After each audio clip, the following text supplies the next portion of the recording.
Poland is its largest city. Warsaw used to be called the Paris of the East. Warsaw is known as a phoenix city, as it has experienced extensive damage during the Second World War. Unfortunately, Warsaw does not reflect the beauty of the city before the World War, as it has been destroyed. However, the effort of Polish citizens, it has been rebuilt. Most of its heritage, like Royal Castle, Łazienki Palace, most of the old churches, have been destroyed. Warsaw Uprising was a major World War II operation by the Polish Resistance Home Army to liberate Warsaw from Nazi Germany ahead of the Red Army advanced. The rebellion coincided with the retreat of German forces and Red Army approaching the eastern suburbs of the city. The Soviet advance stopped short, however, while Polish resistance against the German forces continued for 63 days until the Polish surrendered. Poles have always been famous for their national pride and prowess. Because of the adverse history, Poles were called the Christ of the nations. However, their sad history didn't change their attitude to their nation. Poles have never lost their hope that they can survive and become an independent nation. And they believe that their glamour times in Europe will return. Myśmy nie mieli pojęcia, jak to będzie. Ja nie miałam zupełnego pojęcia, jak to będzie wyglądało, jak to będzie i tak dalej. Wiadomo było, że od Niemców niewiele się można było dobrego spodziewać, więc była o tym mowa, że będzie powstanie. Tak jak mówię, to nie było po cichu, ale powiedziałem, że głośno. The uprising began on the 1st August 1944 at 5 p.m. as a part of a national-wide rebellion, Operation Tempest, when the Soviet army approached Warsaw. The main Polish objectives were to drive the German occupiers from the city and help with the larger fight against Germany and the Axis powers. Bo się trochę, na Żoliborzu, proszę pana, zaczęło się tu u nas wcześniej i dlatego to powstanie zaczęło się trochę wcześniej niż o 17, bo to syreny były i to dlatego, że Secondary political objectives were to liberate Warsaw before the Soviets, so as to underscore Polish sovereignty by empowering the Polish underground state before the Soviet-backed Polish Committee of National Liberation could assume control. Moja teściowa tak, jak zaczęli pierwsze były strzały i mówimy o stanie się niczego, to w przedpokoju żeśmy się wszyscy zebrali. No dobra, pokoje to jakoś się tutaj obronimy. A mój mąż chciał koniecznie wywieźć nas pod Warszawę. A teściowa powiedziała tak, pojadę pod Warszawę, wszystko to zostawię i ukradną mnie. 2 tygodnie od wybuchu powstania, to już tego było trochę niszczone, to spalił się. It was the 5th year of German occupation in Poland. German armies were in full retreat, suffering from the Red Army's spring offensive, which was approaching Warsaw's eastern suburbs. Furthermore, the liberation of the Polish capital seemed to be within the reach. The uprising was planned by commander of the Polish underground home army, Tadeusz Bur, against the German occupation forces at 5 p.m. Insurgents were not aware of the fact that Germans had decided to defeat the fortress Warsaw and to counter-attack Red Army forces to the east of the city. The uprising was expected to last at least a week, but in fact all of these battles took up to the 63 days till the 3rd of October 1944. There were many reasons which affected the decision of uprising commitment. Basically, Warsaw was run by Germans and Russians. Poles had enough of German occupation, they didn't want to wait, they wanted to repay for everything. No coś musieliśmy jeść, bo myśmy nie przeżyli. I byłam tam 2 tygodnie. Ponieważ dookoła już się bali. Co jest tam? Wystrzelają. Wsiadłyśmy w tramwaj, żeby jechać do domu na Kowaletki, a na Żoliborzu na placu jest tam siedziałyśmy już w tramwaju. Niemcy. Oni wyszli wreszcie, a my tym żeśmy wyskoczyły. Kuzocińskie, pamiętam do domu Kuzocińskie. On by nas nie dopadł. Memory about Warsaw Uprising is still alive. Most of Poles try to remember it and tell it to other people, especially from younger generation. These people who survived had to wait long for something which will memorize their friends and families who died for freedom of their country. Previously there was only a monument of Warsaw Uprising insurgents, but now there is Warsaw Uprising Museum, which was opened in 2004. During the first days of uprising, there was a significant loss in the Polish army. Germans were capturing many important areas in Warsaw.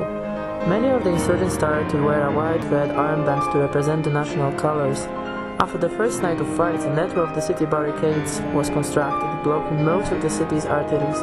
The city couldn't be bombarded because of the Germans surrounded by insurgents.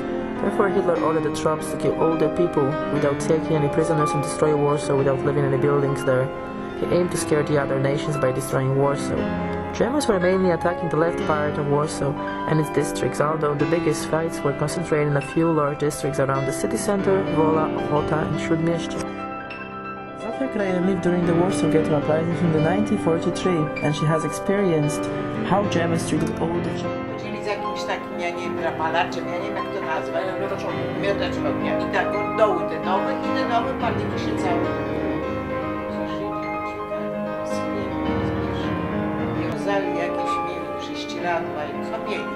Wiązali, gdzie spuszczali po tych szmatach, w taki sposób krzyczeli. Ja do dziś to First days of uprising, very bloody battles took place in the western part of the city, Wola. Tam jest na samym mieście, Jezu, jak przeżyło. Bo właśnie tak wyszło, że Wola tak ciężko przeżyła, a potem Ochota i Stare Miasto. Attacks were concentrated in the heart of the district on Wolska Street. Germans did most of the executions in Franaszek factory on rail viaduct. More than 1,360 patients and staff from the hospitals were murdered. Germans created a temporary concentration camp in St. Wojciech Church, where they were keeping mainly women and children, when later on were transported to Auschwitz. Important to mention about so-called Mokotów pacification. Germans did some massive executions there at the beginning of uprising. The heart of all the battles in Mokotów was in Rakowiecka Street. In Mokotów prison there is still a plate which commemorates these prisoners who died there. In the first days of uprising, Germans entered the prison and started to murder all the prisoners there. Approximately 600 prisoners died. In the Society of Jesus, Germans killed 44 people. The way they were killed was really awful. Germans were mistreating all the people there. At the end of that, they forced them to stay in the line, and they used grenades and submachine guns to kill them. On Dworkowa streets, nearly 140 insurgents were captured by Germans. These insurgents have confused their way in the sewers, and they got off on Dworkowa street in the front of German general government. Germans threatened the other insurgents who stayed in the sewers that if they do not leave it, they will use grenades to get rid of them. All of these people were immediately killed.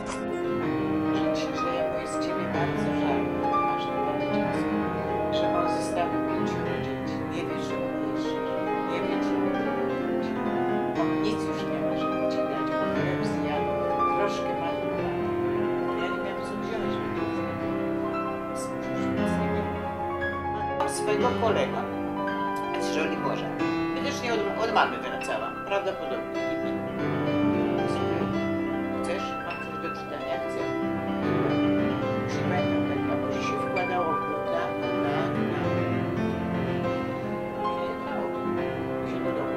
As the conspirational newspaper information bulletin was being published, the newspaper gave people brief information about all events happening within the city borders during the uprising. Za tydzień będzie powstanie, to was wszystkich otruje i się nie będziemy tego. Nie, myśmy w ogóle o tym nie myśleli, nie mówili, jakbyśmy tego chcieli, to się w jakikolwiek sposób, ale już Poles wanted finally to get independent from the occupant. They have seen that there are some chances with the disorganized Germans, and they kept in their mind that despite that fact, their history was always so hard, and they always managed to overcome the enemy. After the uprising, Germans were going to destroy it in 100% the city, and they were going to create on the left riverside part a city for 100,000 German inhabitants, and next to the city there was going to be a concentration camp for 800,000 Poles. After dealing with Ochota and Wola, started the offensive against the old town with 8,000 soldiers. All the fights were continued until the quarterfinal of the 2nd September. The offensive's objectives was to isolate insurgent defenses, push them away from a strategic area, overlooking one of the city bridges, and liquidate them. Germans did some massive murders, especially on Długa and Podwale Street. It didn't take a long time for Germans to overcome the old town. During all the battles, whole city's heritage in the old town suffered. Royal Castle, the Zygmunt Kaldum, Church of Saint Spirit, and the major important historical buildings. pracowała, mieliśmy raz czy dwa razy w tygodniu po pracy obozowywanie i to było przymusowe. I trzeba było samochód podjeżdżał ciężarowy, ładowali nas ten samochód, tam na miejscu były łopaty, graby, i kazali nam, albośmy w kuchni cegłę zbierali, stawiali, albośmy grabili, albo i trzeba było jeździć na obozowanie. To było przymusowe. Zresztą jeździliśmy. Nie narzekaliśmy sobie. Dzisiaj trudno było powiedzieć, że czegoś Warsaw Uprising brought many tragic consequences, as during 63 days of the heroic fight, Poles collapsed, 18,000 killed and 25,000 injured soldiers. About 150 to 200,000 civilians were killed. Most of the city has been destroyed. After 1944, Warsaw has been destroyed in 85%. Warsaw's cultural heritage was within the ruins. People who have survived have been transported to the concentration camps. Despite all these facts, insurgents managed to weaken Germans. They lost many of their soldiers, approximately 26,000. Warsaw Uprising gives an excellent heroic example to the other nations, as many nations during the German occupation did not fight against the occupant like Warsaw. Warsaw Uprising shows that Poland was fighting alone without any help from the other nations. Look at the Polish history from the centuries almost trying to be destroyed, not only in terms of the area but as well its language, culture and history. Despite these facts, Poles are still brave and patriotic, and Warsaw Uprising helps young people to understand why being patriotic is so important. Mieliśmy to potem. Ja uważam, że dobrze, bo nas wyzwolili. Bo oni by nas wreszcie chyba albo wytruli, tak jak strzelali, no co In the 21st century, Warsaw is a very quickly developing city in Europe, which attracts many tourists to come and see the city. Warsaw Old Town was rebuilt, and some people who have never heard about the Warsaw Uprising have no idea what happened in the Old Town, which should be actually called the New Old Town. Poles treat Warsaw Uprising as their national pride. Still, Polish people won't stop speaking about the Warsaw Uprising, and even if the last insurgents who have survived will die, the memory about everything that happened here will never disappear. Polacy mają to do siebie, że tak to się mogą budzić, ale jak jest jakieś niebezpieczeństwo, to się uda bardzo